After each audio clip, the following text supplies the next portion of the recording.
In this video, we will be doing the question answers of chapter A Gift of Chapels, which is the chapter 2 of class 7 English book. Question 1 is, what is the secret that Meena shares with Mridu in the backyard? वो ऐसा कौन सा रहस्य है जो मीना मृदु के साथ शेयर करती है बैकयार्ड में? इसका आंसर है A kitten inside a torn football filled with sand was hidden behind a thick bitter berry bush in the backyard.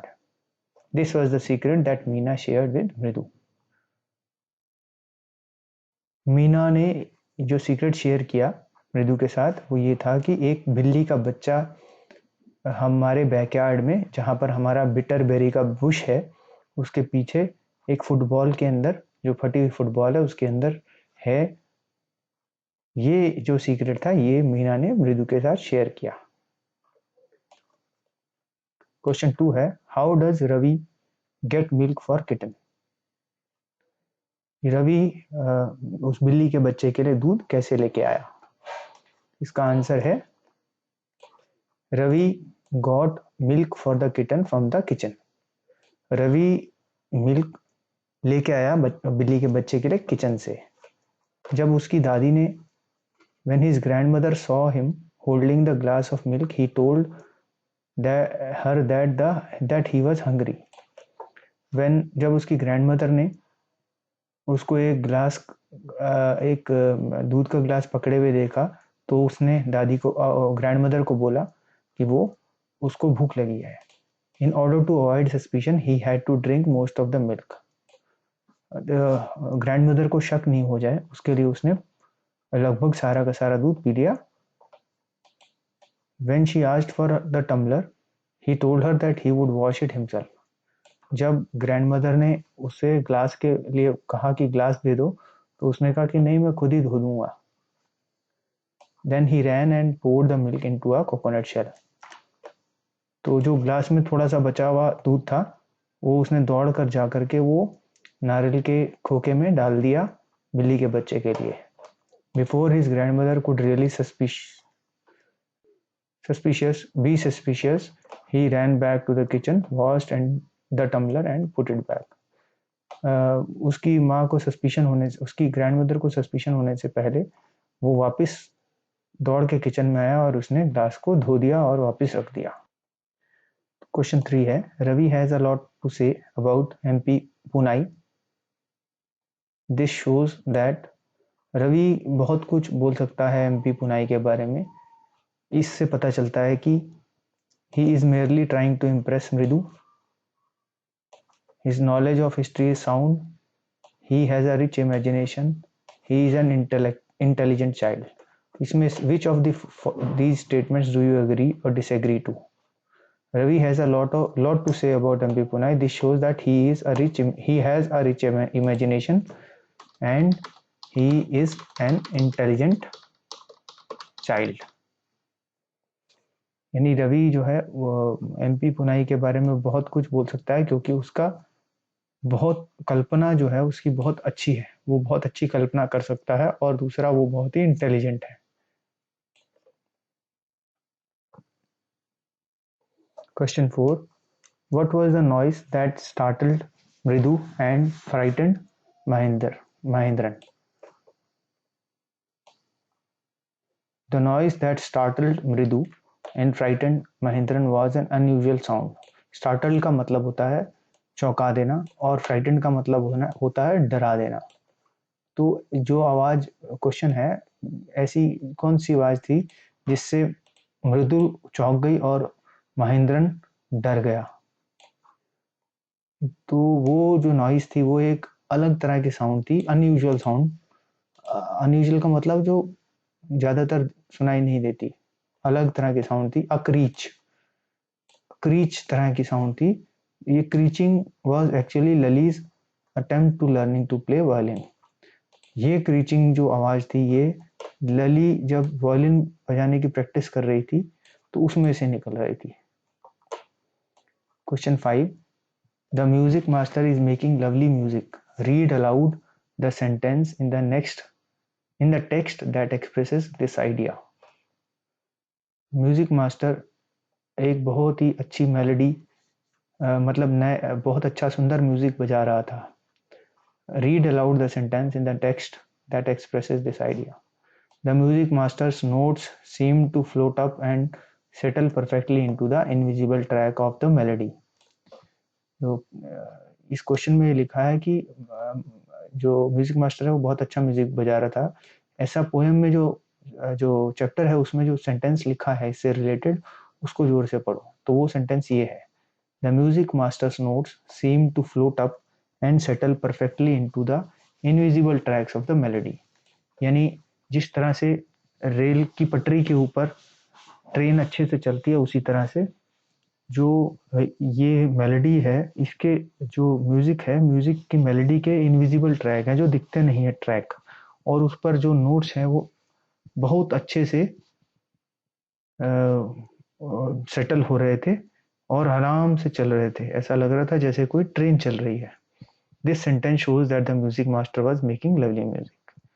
तो इस सेंटेंस से पता चलता है कि म्यूजिक मास्टर बहुत अच्छा म्यूजिक बजा रहे थे. Question 6. Did the beggar come to Rukkumani's house for the first time? Give reasons for your answer. क्या वो बेगर जो है जो भीख मांगने वाला वो रुक्कुमनी के घर पर पहली बार आया था? आपने रीजंस आंसर के लिए रीजन भी देना है. No, the beggar had not come to Rukkumani's house for the first time. नहीं, वो बेगर जो है रुक्कुमनी के घर पर पहली बार नहीं आया था. When the beggar arrived she asked Ravi to send him away.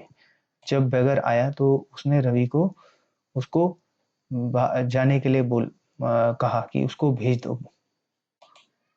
The beggar, he said, had been coming to their house daily for last 1 week. उसने कहा, रुकुमनी ने कहा कि ये बेगर उनके घर पे लास्ट 1 वीक से रोज आ रहा है. She said it was time for her to he found another house to beg from. उसने कहा कि अब समय आ चुका है कि वो बेगर को किसी और घर में जाना चाहिए मांगने के लिए.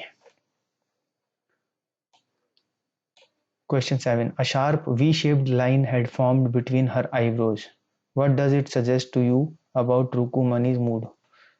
एक उसकी जो आईब्रोज हैं भौएं हैं रुकुमनी के उसके बीच में एक वी शेप की लाइन एक तेज वी शेप की लाइन बन के आ गई थी. इसके आपको क्या लगता है कि रुकुमनी का मूड कैसा था? तो इसका आंसर है a sharp V shape line between the eyebrows refers to a frown.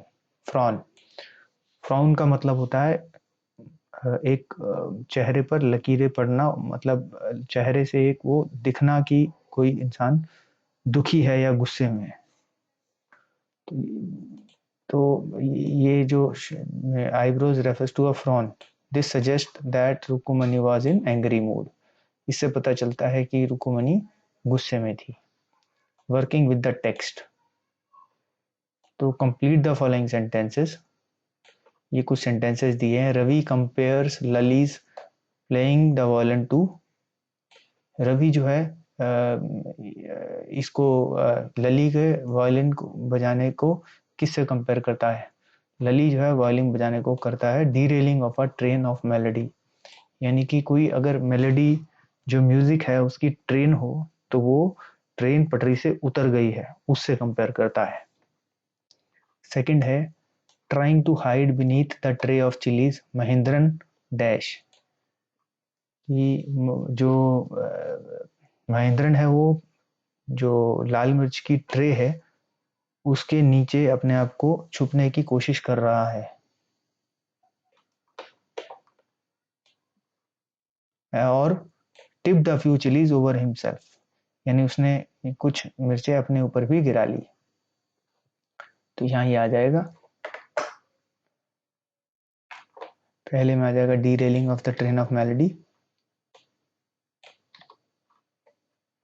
दूसरे में आ जाएगा tipped a few chillies over himself.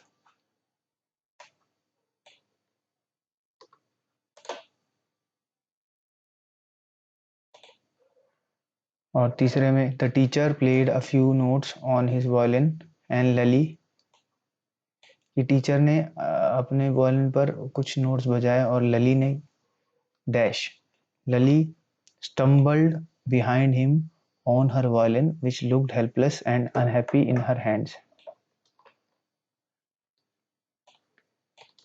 इसका मतलब है कि लली ने भी टीचर के पीछे पीछे वायलिन बजाना शुरू किया, जो कि बेचारा हेल्पलेस लग रहा था और खुश नहीं लग रहा था उसके हाथ, लली के हाथों में।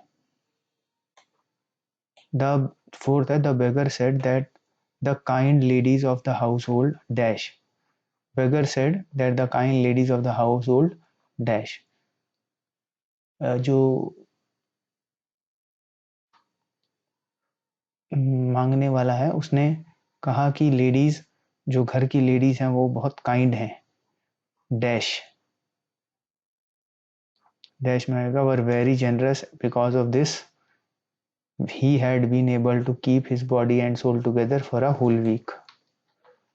यानी वो लेडीज, घर की लेडीज बहुत ही दयालु हैं, जिनकी वजह से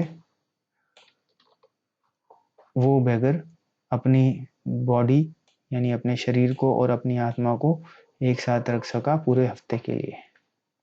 फिफ्थ है after the lesson was over the music teacher asked Lalit if, जब क्लास खत्म हो गई उसके बाद म्यूजिक टीचर ने लली से पूछा कि क्या उसने she has seen his chappals, क्या उसने उसकी चप्पल्स देखे। तो ये आंसर्स इस क्वेश्चन के हो गए, क्वेश्चन नंबर 2 है describe the music teacher as seen from the window. Music teacher को डिस्क्राइब करो जैसे वो विंडो से दिख रहा है। जब लली ने चैप्टर के दौरान म्यूजिक टीचर को देखा था तो उसे ऐसा लगा था as seen from the window the bony figure of the music master with most of his back to the window could be sitting in front of लली। तो जो म्यूजिक टीचर थे जो विंडो से देखने में लग रहे थे, उनकी बैक जो है वो विंडो की तरफ थी मोस्टली, और उनकी जो फिगर मतलब उनकी बॉडी का पोस्चर था वो बोनी था। बोनी मतलब हड्डियों वाला पोस्चर था, वो बहुत मोटे नहीं थे, पतले से थे, और वो लली के सामने बैठे थे। He had a mostly bald head with a fringe of oiled black hair falling around his ears and old-fashioned tuft. तो उनका जो सिर था वो ज़्यादातर उसके सिर पर बाल नहीं थे, और उनके जो थोड़े से बाल थे वो उनके ईयर्स से पीछे तक जा रहे थे, और उन्होंने पीछे एक बालों का गुच्छा बना रखा था। फ्रिंज बोलते हैं जो किनारे होते हैं वो उनको, और टफ्ट बोलते हैं गुच्छे को। तो बालों पुराना फैशन का एक बालों का गुच्छा बना रखा था, पीछे चोटी बना रखी थी basically. A gold chain gleamed around his leathery neck and a diamond ring glittered on his hands as it glided up and down the stem of the violin. तो उन्होंने एक अपने गले में गोल्ड चेन पहन रखी थी। तो ये जो लेदरी नेक का मतलब है उनकी जो सख्त हार्ड नेक था उसके ऊपर पहन रखी थी, और उन्होंने हाथ में अपनी उंगली में एक गोल्डन रिंग पहन रखी थी जो चमक रही थी जब वो वायलिन बजा रहे थे, अपनी उंगली को ऊपर नीचे कर रहे थे अपने हाथ को। तो A large foot stuck from beneath the gold bordered vestige. उनका जो एक बड़ा सा पैर दिख रहा था जो कि उनकी जो गोल्ड बॉर्डर्ड धोती थी, वेस्टी बोलते हैं धोती को, तो धोती जो थी उनकी गोल्ड बॉर्डर धोती थी, उसके अंदर से उनका एक बड़ा सा पैर बाहर निकलता हुआ दिख रहा था। He was beating time on the floor with the scrawny big toe. जैसे म्यूजिशियंस अपना पैर को धरती पर मारते हैं और म्यूजिक देते हैं, मतलब उसकी ट्यून उनके साथ धुन मिलाते हैं, तो उसको बीट देते हैं। He was beating time on the floor with the scrawny big toe. वो भी अपने बड़े और पतले जो टो है यानी जो पंजा है उससे बीट दे रहे थे फ्लोर पर पैर मारकर, यानी कि फर्श पर पैर मार के। क्वेश्चन 3 है what make Mridu conclude that the beggar has no money to buy chappals and इसका सेकंड पार्ट है what does she suggest to show her concern. उसको जो मृदु है उसको ऐसा क्यों लगा कि वो बायर जो बेगर है वो अपनी चप्पल खरीदने के लिए उसके पास पैसे नहीं है। और दूसरा तो वो क्या अपने कंसर्न यानी उसको उसके प्रति अपना भाव दिखाने के लिए क्या सजेस्ट करती है। तो पहले का आंसर है When Mridu saw the blistered feet of the beggar, she concluded that he did not have any money to buy slippers. जब मृदु ने वो बेगर के पैर पर छाले पड़े देखे तो उसे लगा कि उसके पास इतने पैसे नहीं है कि वो अपनी चप्पल खरीद सके, क्योंकि अगर उसके पास पैसे होते तो वो अपने पैरों पर छाले नहीं पड़ने देता, वो चप्पल पक्का खरीद लेता। दूसरा है मृदु asked Ravi if he had any pair of old slippers that they could give to the beggar. तो मृदु ने रवि से पूछा कि अगर उनके पास कोई पुरानी चप्पलों की जोड़ी है तो उसको दे दें। Her eyes filled with tears on seeing the unfairness of the situation in which the beggar was, and she suggested that he needed something on his feet. वो जब उसने बेगर के पैरों में छाले पड़े देखे तो उसकी आंखों से आंसू आने लगे और उसे लगा कि ये अनफेयर है, यानी ये ठीक नहीं है कि उस इंसान के पास चप्पल ना हो। तो और उसे ये भी उसने ये बोला कि नहीं, इसको कुछ ना कुछ पैरों में पहनना जरूरी है। क्वेश्चन 4 है have you children she began and then seeing they were curiously quiet went on more slowly seen anyone lurking around the veranda. Have you children का मतलब है क्या तुमने बच्चों, क्या तुमने शी बिगन उन्होंने बच्चे जो थे वो देवर बच्चे जो थे वो क्यूरियसली क्वाइट थे। क्यूरियसली का मतलब होता है उनको ये लग रहा था कि शायद उन्हें शायद ये सच खुल ना जाए, इसलिए वो बिल्कुल चुप थे। तो उसने पूछा कि seen anyone lurking around the veranda, क्या तुमने किसी को वरांडे के आसपास घूमते देखा। What do you think Rukmini really wanted to ask, आपको क्या लगता है रुक्मिणी क्या पूछना चाहती थी पहले क्वेश्चन में। दूसरा क्वेश्चन है why did she change her question, उसने अपना क्वेश्चन चेंज किया। जब पहले वो बच्चों से पूछना चाह रही थी क्या आपने हैव यू चिल्ड्रन, क्या आपने कुछ मतलब कुछ अलग क्वेश्चन पूछना चाह रही थी, और फिर बाद में उसने पूछा seen animal lurking around the veranda. Third question था what did she think had happened. ये 3 क्वेश्चन है जो कि आंसर करने हैं। पहला है what do you think Rukmini really wanted to ask, आपको क्या लगता है रुक्मिणी सच में क्या पूछना चाहती थी बच्चों से। Why did she change her question, तो उसने अपना क्वेश्चन क्यों चेंज किया। और तीसरा है what did she think had happened, उसे क्या लगा कि क्या हुआ है। तो इसके आंसर है Rukmini actually wanted to ask the children if they had seen the music master's slippers. Rukmini बच्चों से पूछना चाहती थी एक्चुअली कि उन्होंने म्यूजिक मास्टर की चप्पल देखे। She changed her question seeing that they were curiously quiet. उसने अपना प्रश्न इसलिए चेंज किया क्योंकि उसने देखा कि बच्चे जो है वो इस तरह से चुप हो रहे थे जैसे कि मतलब उन्हें कुछ संदेशा हो रहा हो, वो कुछ मतलब पूछना चाहते हो। She suspected that they had something to do with the absence of the slippers. उसे शक हुआ कि ये बच्चों हो ना हो, ये बच्चों ने ही कुछ गड़बड़ किया है जिसकी वजह से चप्पल जो है नहीं मिल रहे हैं।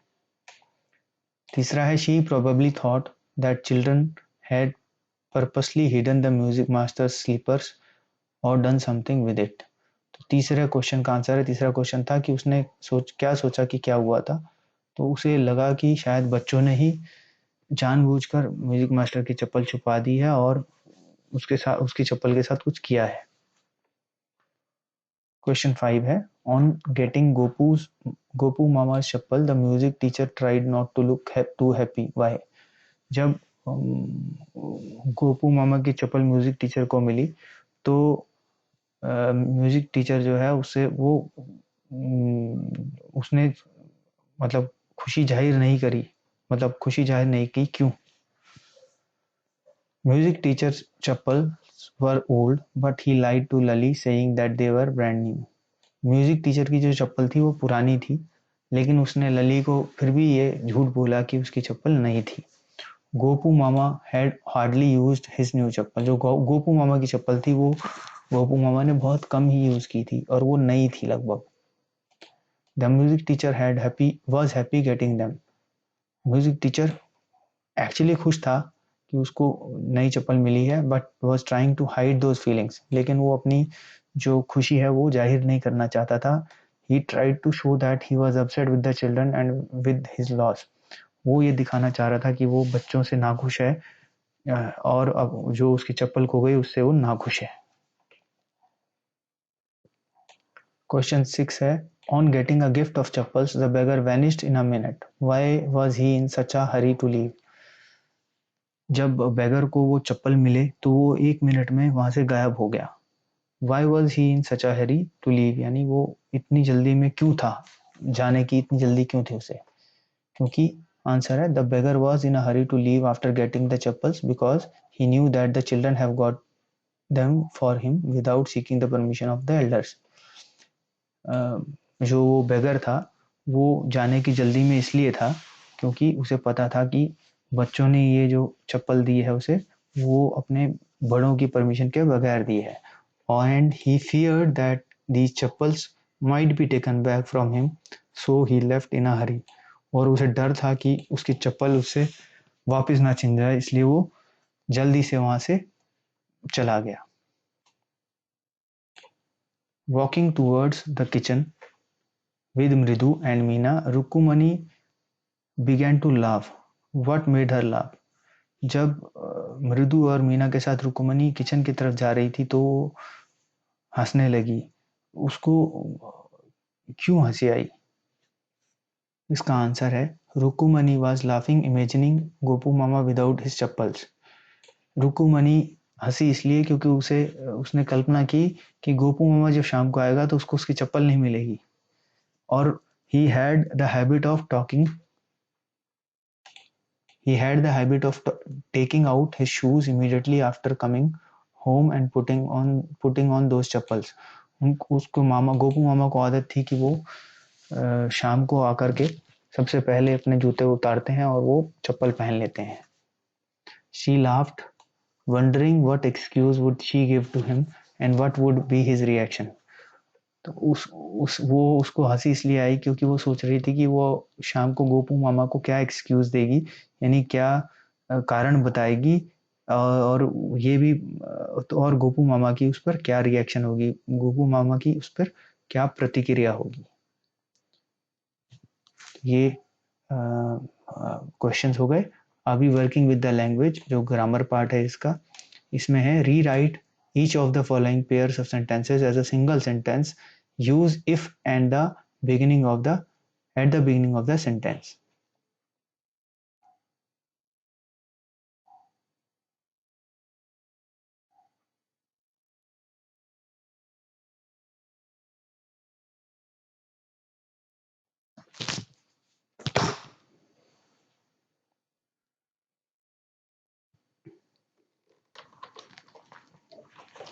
Working with the language, question 1 is, rewrite each of the following pairs of sentences as a single sentence. Use if at the beginning of the sentence. इसमें कुछ 5 सेंटेंस दिए हैं और सब में डबल सेंटेंस दिए हैं हर एक पार्ट में, और बोला गया है कि इन दोनों सेंटेंसेस को कंबाइन करके हमें एक सेंटेंस बनाना है और हमें इफ का यूज करना है बिगनिंग में, यानी शुरू में इफ का यूज करना है. जैसे don't tire yourself now, you won't be able to work in the evening. ये जो एक दो सेंटेंसेस हैं इसको एक बनाने के लिए हमने क्या किया है, इफ यू टायर, इसमें हमने डोंट की जगह इफ लगा दिया है. If you tire yourself now you won't be able to work in the evening. अगर तुम अपने आप को थका दोगे अभी तो शाम को तुम काम नहीं कर पाओगे. ऐसे ही सेकंड है, स्टडी रेगुलरली, पढ़ाई रोज लगातार पढ़ाई करो, you will do well in the exam, तुम एग्जाम में अच्छा करोगे. तो इसमें अगर इफ लगा दें, इफ यू लगा दें तो इफ यू स्टडी रेगुलरली और comma you will do well in the examination, second sentence पूरा आ जाएगा कॉमा के बाद, और हम शुरू में इफ यू लगा देंगे। ऐसे ही थर्ड सेंटेंस में है work hard you will pass the examination in the first division. Work hard का मतलब है अच्छे से काम करो, जम के काम करो, तुम फर्स्ट डिवीजन से पास हो जाओगे अपने एग्जाम में। तो अगर हम यही लिखना चाहें तो हम बोलेंगे इफ़ यू शुरू में लगा दें, इफ़ यू वर्क हार्ड, उसके बाद यहाँ पर कॉमा लगा दें, you will pass the examination in the first division, second sentence पूरा लिख देंगे। इसी तरह से फोर्थ वाला सेंटेंस है बी पोलाइट टू पीपल, यानी लोगों के साथ नम्र व्यवहार करो, they will also be polite with you, वो भी आपके साथ नम्र व्यवहार करेंगे। तो इफ यू अगर हम इसके हाथ लगा दें और बी हटा दें तो आ जाएगा if you are polite to the people they will be polite to you. अगर तुम लोगों के साथ नम्र व्यवहार करोगे तो वो तुम्हारे साथ नम्र व्यवहार करेंगे। और पांचवा क्वेश्चन है don't tease the dog it will bite you, कुत्ते को छेड़ो नहीं, नहीं तो वो तुम्हें काट लेगा, तो आप नहीं तो वो तुम्हें काट लेगा। तो इसको अगर ऐसे लिखें तो इसको भी हम डोंट हटा करके इफ यू कर देंगे, if you tease the dog it will bite you, यानी अगर तुम उसको कुत्ते को छेड़ोगे तो वो तुम्हें काट लेगा। तो ये एक सेंटेंस बन गया। अब है क्वेश्चन 2 इसका, fill in the blanks in the following paragraph. ये पैराग्राफ दिया है, इसमें फिल इन द ब्लैंक्स भरने को कहा है। Today is Sunday, I am wondering whether I should stay at home और गो आउट। आज संडे है, मैं सोच रहा हूँ कि मुझे बाहर जाना चाहिए या घर पे रहना चाहिए। इफ आई डैश आउट, अब यहाँ गो की जगह क्या लगेगा, गो ही आएगा। If I go out I miss the lovely Sunday की जगह आई will miss the lovely Sunday, यानी अगर मैं बाहर गया तो मैं संडे का जो लंच होता है, घर पर जो संडे का लंच होता है वो बहुत अच्छा होता है, उसे मैं मिस करूंगा। तो विल मिस आ जाएगा। If I stay for lunch, तो यहाँ जो स्टे लिखा है वही स्टे यहाँ पर लिखा जाएगा, stay for lunch I will miss the Sunday film showing at Archana theatre.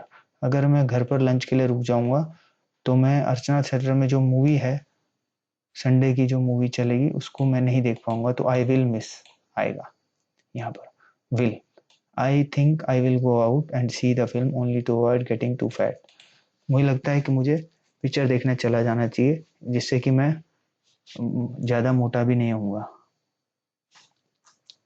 तो यहाँ पर आ जाएगा गो, यहाँ पर विल, यहाँ पर स्टे और यहाँ पर फिर विल मिस। तो यहाँ पर हम लिख देते हैं गो, यहाँ पर विल मिस,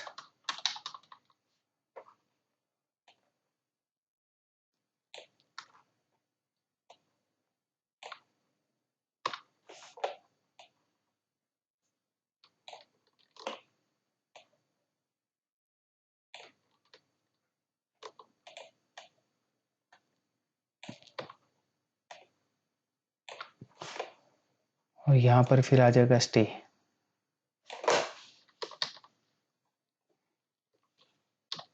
और यहाँ पर आ जाएगा विल मिस।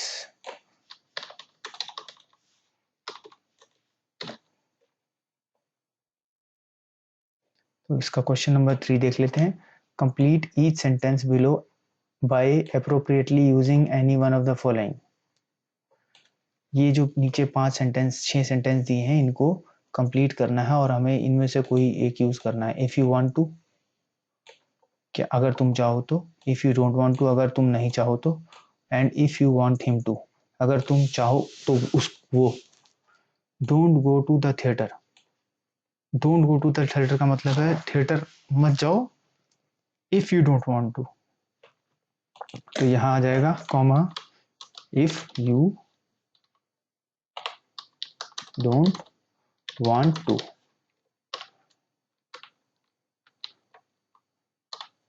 और ये underline.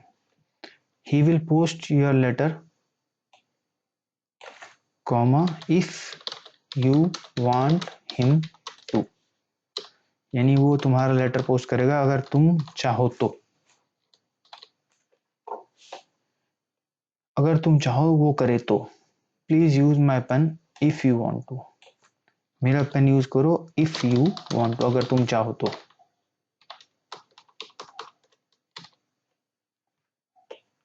He will lend you his umbrella, वो तुम्हें अपना अम्ब्रेला दे सकता है। If you want him to, कि अगर तुम चाहो कि वो दे।